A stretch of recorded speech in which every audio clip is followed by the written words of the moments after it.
আসসালামু আলাইকুম এভরিওয়ান। আজ আমি নতুন একটি রেসিপি নিয়ে আপনাদের মাঝে উপস্থিত হয়েছি। আজ তৈরি করে দেখাবো পরোটা।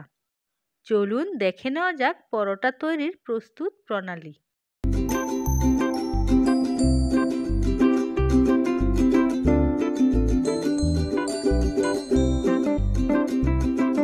পরোটা তৈরির জন্য প্রথমেই নিয়েছি 2 কাপ ময়দা, সাথে দিয়ে দিয়েছি আধা চা চামচ লবণ। শুকনো উপকরণগুলো ভালো করে মিশিয়ে নিতে হবে। 2 কাপ ময়দার জন্য 1 কাপ পানি নিয়েছি। ময়দার সাথে পানি অল্প অল্প করে দিয়ে মিশাতে হবে। এভাবেই ময়দার ডো তৈরি করে নিতে হবে।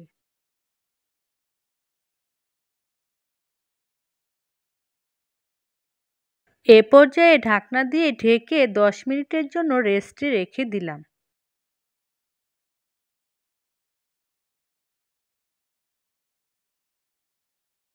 অল্প ময়দা দিয়ে ডোটাকে ভালো করে তৈরি করে নিতে হবে।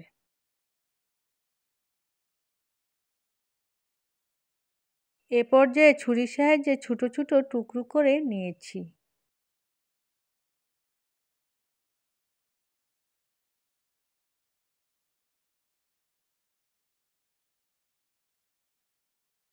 পরোটা তৈরি করে নিচ্ছি। কিভাবে তৈরি করে নিচ্ছি তা দেখে দেখে করে নিতে হবে।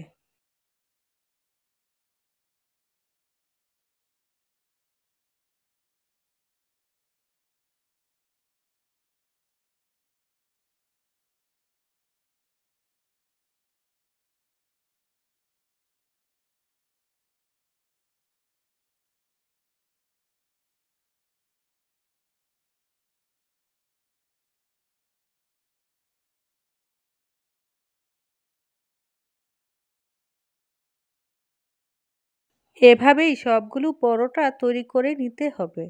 এবার ফ্রাই প্যানে অল্প তেল দিয়ে দিলাম।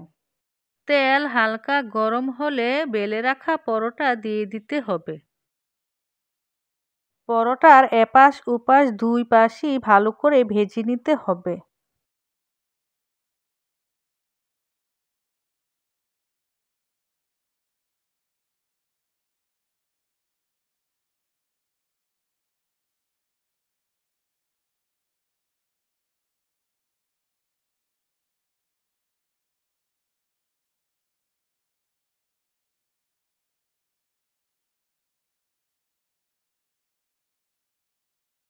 এভাবেই সবগুলো পরোটা ভেজে নিতে হবে। তৈরি হয়ে গেল পরোটা।